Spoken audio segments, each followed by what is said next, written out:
Bien, seguimos. Ahora vamos a indagar un poquito en cómo los niños perciben las normas.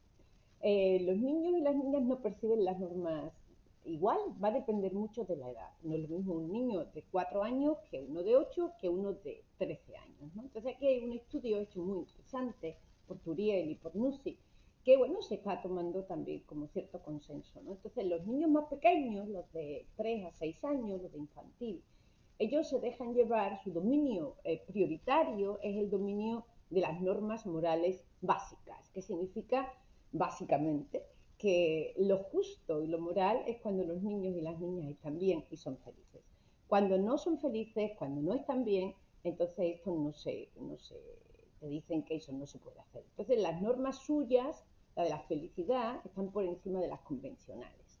Por el contrario, cuando el niño empieza a evolucionar y ya está en primaria, entonces el niño pues toma por determinación que lo importante es cumplir las normas convencionales. De tal manera que el que no cumple las normas convencionales, pues entonces el que está portándose mal, es injusto y eso no está bien. Y conforme va creciendo y llega a la adolescencia, entonces aparecen las normas personales, que son sus gustos, sus prioridades, sus preferencias.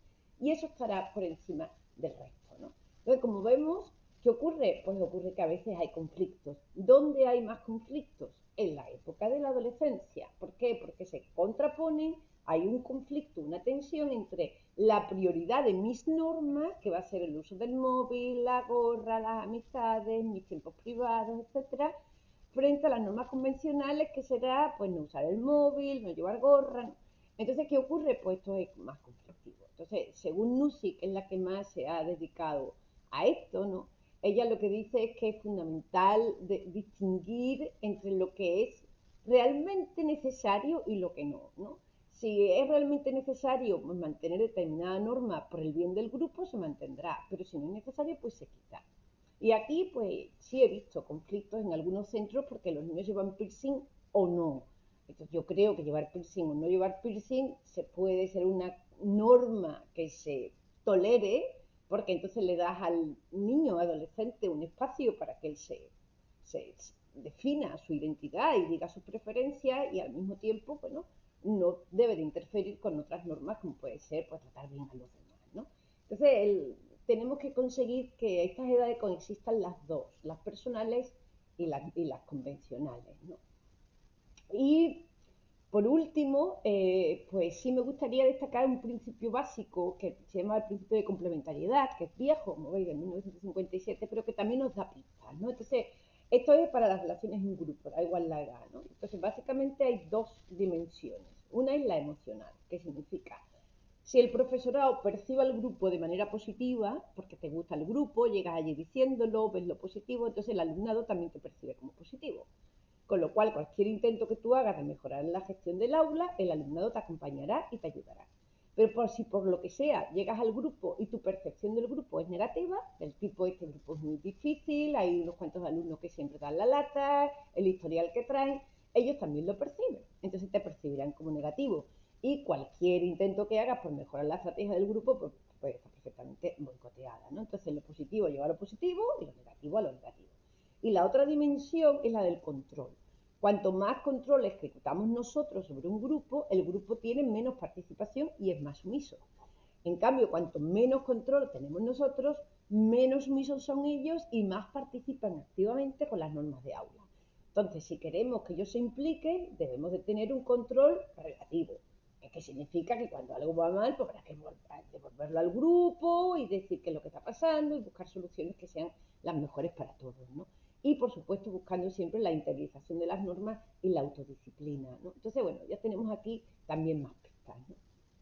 Y ya llegamos al cuarto punto, que es, bueno, ¿qué podemos hacer, no? Entonces, ¿qué podemos hacer? Pues cuando también se han hecho algunos estudios diciendo, bueno, ¿y el profesorado? ¿Cómo ve todo esto, no? Pues el profesorado básicamente dice tres cosas, ¿no? Una es que el cumplimiento de las normas en sí mismo es fundamental y a veces falta flexibilidad.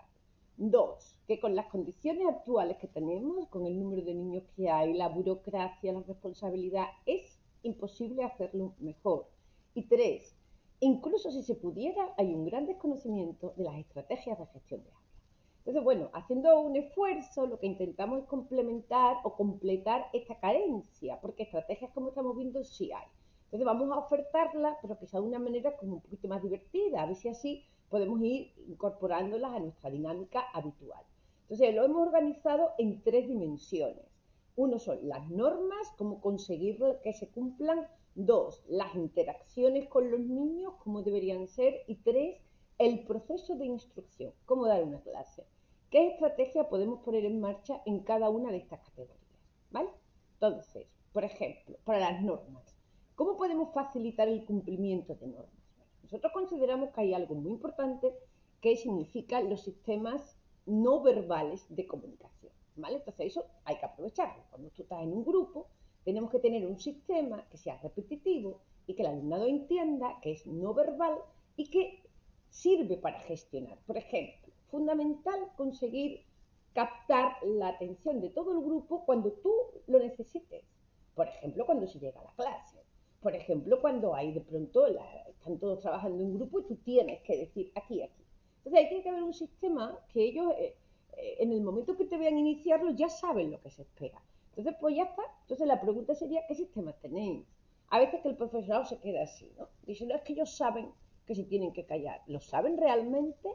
¿O se están callando porque te están viendo que te estás enfadando, ¿no? Entonces, es mejor explicarlo. Y ya está. Entonces, y explicarlo y dar un sistema que funcione. Por ejemplo, a mí me funcionan las palmas. Yo hago así, lo explico. Cuando yo cuento hasta 3, después de un periodo de dejarlos que hablen, me gustaría que todo el mundo estuviese en silencio.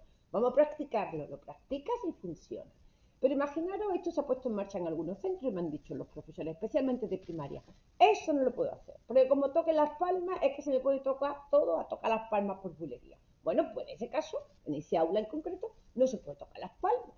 A lo mejor hace falta hacer, no lo sé, pero hay que tener un sistema que sea para captar la atención, un sistema que sea para decir hay que bajar el volumen, donde están las reglas y se señalen, ¿vale? Una señal por si quieres ir al servicio. Cuanto más señales no verbales tengamos, significa que más podemos seguir interactuando con ellos o dirigiendo la clase y estar indicando con las manos, con la mirada, qué hacer, ¿no? Puede parecer confuso, pero no lo es. Y además, de hecho, todos tenemos sistemas no verbales, ¿no? Los chavales cuando tocan estos símbolos, eso está muy bien. Pues esto es lo que hay que incorporar, e incorporarlo de una manera que todo el mundo lo entienda, ¿no? La prevención lo hemos dicho antes muchas veces, ¿no? Pensar lo que va a pasar y estar preparado para conseguirlo. Y aquí, por ejemplo, se pueden incorporar perfectamente las reglas de aula. Vamos a prevenir que se creen estos ruidos. Bueno, poner reglas de aula que sea para participar. Hay que levantar la mano, o hay que mantener el tono bajo, o hay que bajarlo cuando yo lo indique. Y las reglas que dijimos, nunca más de 5, en positivo, que estén en grande y se vean, y que además se practiquen. Porque las reglas no deben de estar como fiscalización. Mira, que eso no lo has cumplido. Deben de estar como un proyecto a conseguir. Y de hecho, incluso hacer una autoevaluación. ¿Cómo vamos con esta norma? ¿La estamos cumpliendo? ¿Por qué no la estamos cumpliendo? Porque se me olvida. Bueno, vamos a recordarlo más, vamos a practicarlo más. Pero como veis, es un proceso de aprendizaje y de interiorización de las normas. No aparece por casualidad, hay que trabajarlas bastante o mucho, ¿no? E indicarlas, las cosas mucho más visuales. Y también un complemento que decíamos aquí de derechos y deberes, pues no solamente las reglas, sino también se pueden tener derechos si queréis, se puede trabajar con los niños, ¿no? En el texto pongo una experiencia que hicimos que a mí me gustó mucho cómo salió. Fue en un centro de primaria, un centro conflictivo, donde el profesorado decía que perdía mucho tiempo gestionando los conflictos pequeños, ¿no?, que hay en el aula, ¿no? Y entonces dijimos, bueno, vamos a intentar abordarlo desde una perspectiva más constructiva, ¿no?, y más proactiva.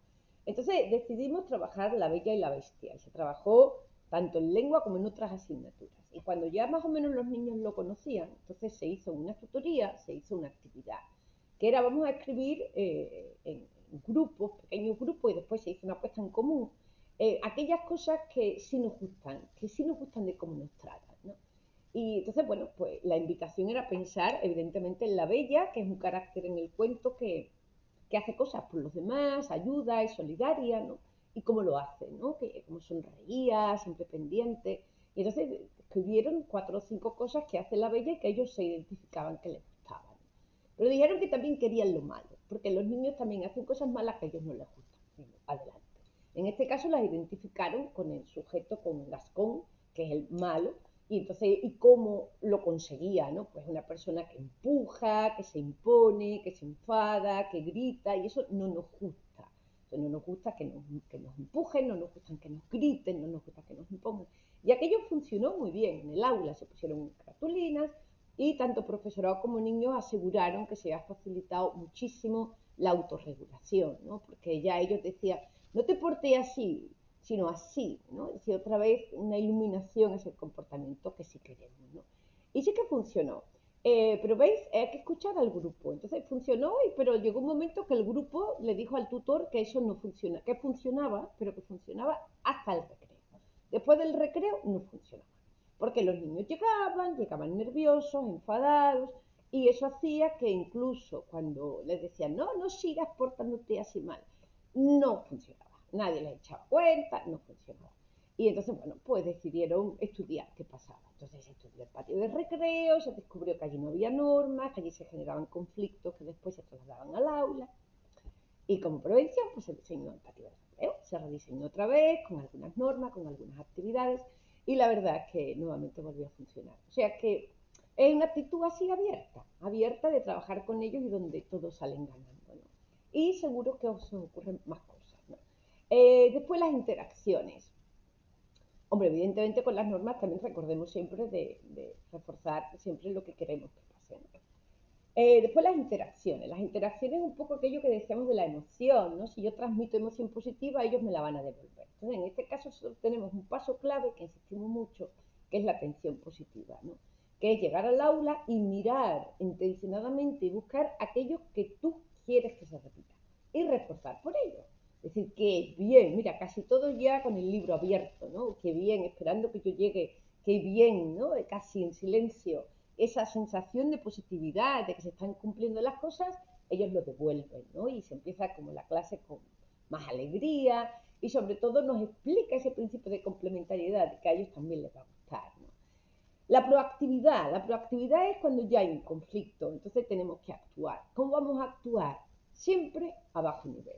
Los conflictos no se pueden magnificar, aunque a veces, claro que nos apetece, pero no se pueden magnificar. Hay que ponerlos pequeños porque si no, no se pueden resolver, ¿vale? Pero a veces hay que reaccionar, porque ya el conflicto se nos ha ido. En este caso se reacciona y se moldea, que significa aproximaciones sucesivas. Ningún comportamiento cambia de la noche a la mañana de pronto, sino que reaccionamos y decimos, bueno, a partir de ahora vamos a hacer esto, pero pidiendo un poquito para reforzar y después pedir más. Eso es reaccionar y moldear, llegar a un acuerdo, revisar si se está cumpliendo y si no se está cumpliendo, ay, ¿qué podemos hacer para que sí se cumpla? Esa es la actitud, ¿no?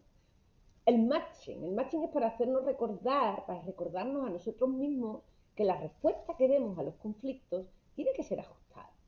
¿Por qué? Porque a veces nosotros mismos, a veces nada más, nos dejamos llevar por el propio problema.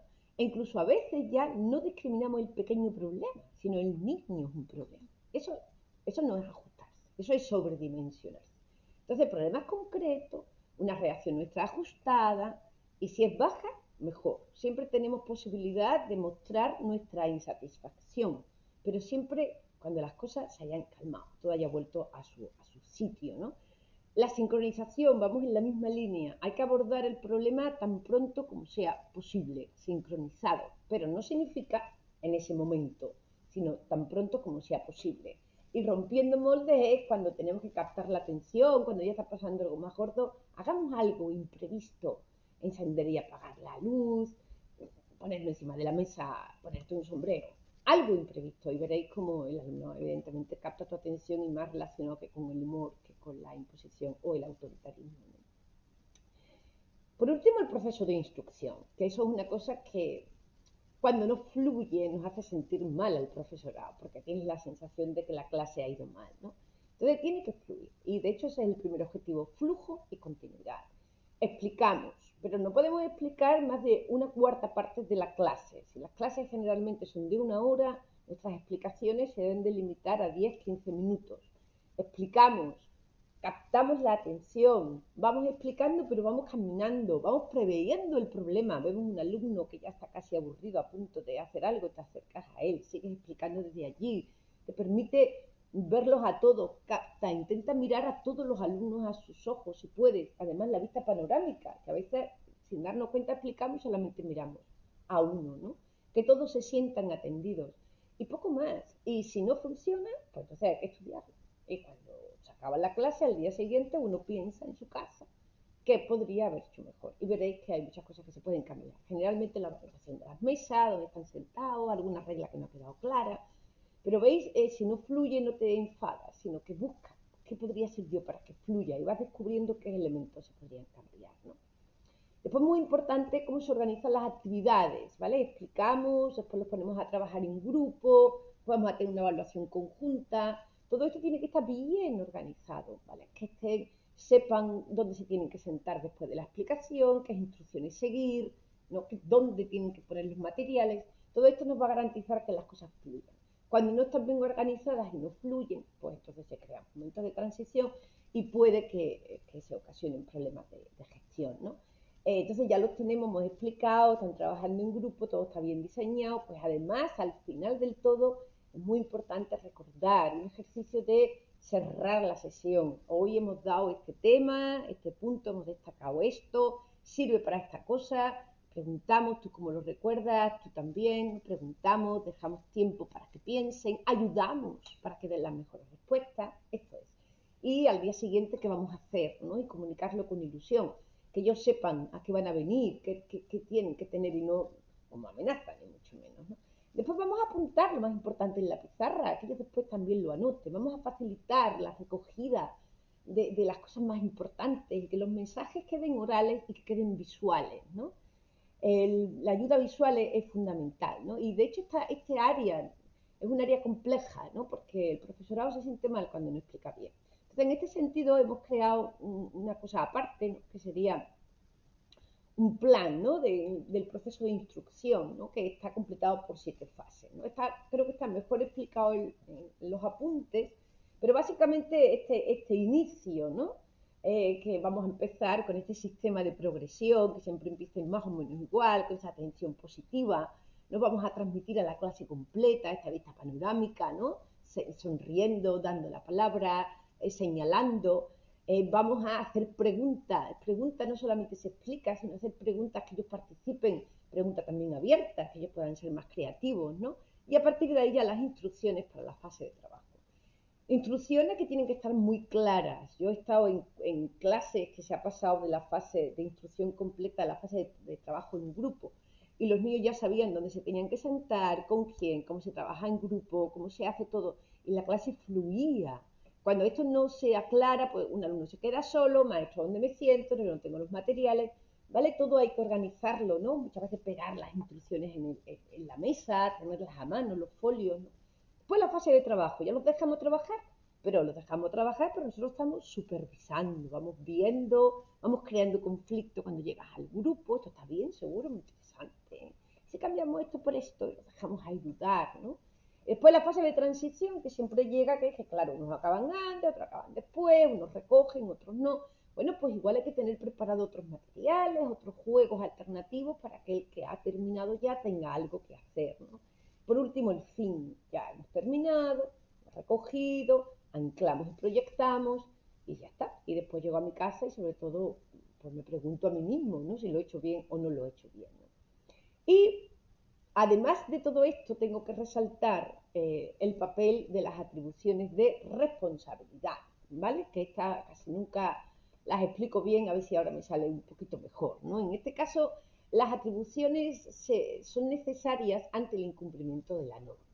Entonces, es importante destacar que cuando todos, cada uno de nosotros, que esto es generalizado, incumple una norma y te pillan, lo natural es negar. Y es negarlo, decir yo no lo he hecho o no me había dado cuenta.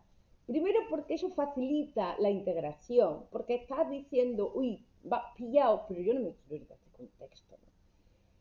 Y entonces eso no se discute. Cuando te dice alguien, hoy yo no me he dado cuenta ante el incumplimiento de la norma, sabemos que es una salida que se tiene, que es hasta positiva. Y ya está. y no se discute. Sabemos que lo ha hecho, pero tenemos que resaltar que lo ha hecho sin intencionalidad, ¿vale? Porque la intencionalidad significa que tú llevas planificando eso un montón de tiempo y que estás determinado a hacerlo. Y es verdad que la mayor parte de las cosas que se hacen de incumplimiento de la norma no se hacen así. Tú cuando incumples la norma de la velocidad, tú no te has levantado ese día diciendo cuando coja el coche que bien cumplir la norma. La incumple porque efectivamente pasa algo, no te has dado cuenta o pasa algo, pero tú no te has levantado con esa intencionalidad, ¿no? Entonces, ¿qué es lo que hay que decir? Pues darle la razón, pero hay que cargar la atención y el énfasis en las consecuencias que ese comportamiento sin querer ha tenido. Y lo que tenemos que hacer es cómo disminuir las consecuencias negativas de ese acto. Y ya está. O sea que si nos encontramos a un niño en el patio de recreo que ha tirado un papel, o uno que ha roto el cristal con la pelota, cuando lo veamos y le digamos, ¿qué ha pasado? Te dirá, yo no he sido. O, perdona maestra, que yo no lo he hecho sin querer. Y es verdad, no se levantó desde por la mañana diciendo voy a romper el cristal. Es verdad que no fue cuidadoso, es verdad que no se dejó jugar con la pelota, no sé qué, todo eso es verdad. Entonces se le dice, yo sé que no lo hiciste queriendo. Y a partir de ahí se bajan todas las barreras defensivas y la persona se queda tranquila. Pero claro, ahora se ha roto. Ahora el director tiene que gastar dinero, tiene que buscar un cristalero, los niños van a pasar frío. ¿Qué podemos hacer para que todas esas personas que se están viendo afectadas no se vean tan afectadas? Puede escribirle una nota de perdón al director, de decir que lo siento, puedo colaborar en la limpieza de los cristales, puedo ayudarle al director a buscar quién se puede hacer cargo de reponerlo y transformamos un mal comportamiento en un ejercicio de responsabilidad, de disminuir las consecuencias negativas de lo que ha hecho sin saber. Esto es la transparencia. Cuando por el contrario nosotros lo que le decimos es porque ha sido queriendo, porque siempre lo haces tú. Entonces eso crea una actitud defensiva, el mundo está contra mí, o incluso de abandono. Y entonces de decir que ya sí que lo voy a hacer queriendo, ¿no? Entonces lo que hay que hacer, aunque suene raro, es, yo sé que lo ha hecho sin querer, pero ahora, ¿cómo vamos a rebajar, ¿no? A esas malas consecuencias que lo que tú has hecho sin querer ha conllevado, ¿no? Y con esto la verdad es que los chavales se quedan sin respuesta, se quedan asustados. Todo funciona muy bien, no sé si funcionará siempre igual de bien, pero por ahora está funcionando muy bien, ¿no? Bueno, pues ya por último nos vamos a quedar con un resumen que hemos contado hoy. Y en este resumen, pues lo que hemos contado es, uno, ¿qué podemos hacer para que se cumplan las normas? Y parece que una cosa está clara, reforzamiento positivo y reforzamiento positivo. Vamos a prevenir, vamos a ser proactivos y vamos a reforzar verbalmente aquello que queremos que se repita. 2. Premios, alabanza y expulsiones, efectos y consecuencias. Queda claro que otra vez insistimos, reforzamiento verbal, positivo, concreto, contingente, específico, explícito. Que cuando el niño le pregunte a alguien alguna vez, oye, ¿tú en qué eres bueno? Pueda decir algo. Oye, pues yo tengo muy buena memoria. Y seguramente que lo dice porque lo escuchó de su profesor. ¿Vale? Tercero, las normas desde la perspectiva del niño. Entonces ya sabemos que lo más pequeño, lo más importante es ser felices. Para los de primaria, portarse bien, cumplir las normas. Y para los adolescentes, que haya espacio para expresar su propia identidad y sus propios gustos, ¿no? Y yo creo que hay espacio para que todo se pueda cumplir. Y por último, ¿cuáles son las estrategias más importantes que podemos utilizar en el aula, ¿no? Y ahí tenemos, pues para las normas, dijimos un sistema de progresión, el no verbal, el poner las normas, prevenir. Para las interacciones, atención positiva, ser proactivo ante los problemas y las atribuciones de no intencionalidad, ¿vale? Y para facilitar el proceso de instrucción, vamos a fluir por el aula, vamos a anclar al final, vamos a organizar las actividades de manera que sean coherentes. Entonces lo que nos planteamos ya ahora es ya lo último, que es, bueno, ¿y todo esto por dónde empezamos? Y yo diría que cada uno es un mundo ya, y yo creo que habría que hacer un análisis y una reflexión de tus propias prácticas, hasta que llegues a algo que diga, yo quiero empezar cambiando esto. Que no sé si es ese sistema de progresión, o ese sistema de proactividad, o el conseguir no enfadarte con el niño y hacer las atribuciones de no intencionalidad. Bueno, poneros una meta. ¿Y cómo lo voy a intentar? Porque no solamente eso lo quiero hacer, sino cómo lo voy a hacer. Pues voy a enfatizarme en lo más positivo, voy a aprovechar esta clase, voy a aprovechar este momento de recreo. ¿Qué piensa mi alumnado? ¿Qué piensa si yo le pregunto, oye, ¿qué mejoraríais de mi gestión del aula? Eso es interesante, conocer lo que ellos piensan, conocerlo, ¿vale? Y los demás, mis compañeros, usan algún sistema de progresión verbal. ¿Qué hacen cuando les viene el enfado para calmarse? Y a partir de aquí yo diría haceros una propuesta personal, un reto que conseguir, ¿no? Y lo vamos compartiendo. E incluso es animar a hacer un diario de clases o un diario semanal o anotar en alguna libreta, porque al final son logros que vosotros mismos vais a conseguir. Bueno, pues con todo este material os dejo a jugar un poquito, a leerlo, a pensar y nos vemos pues cuando queráis para todas las dudas que tengáis. Venga, muchas gracias.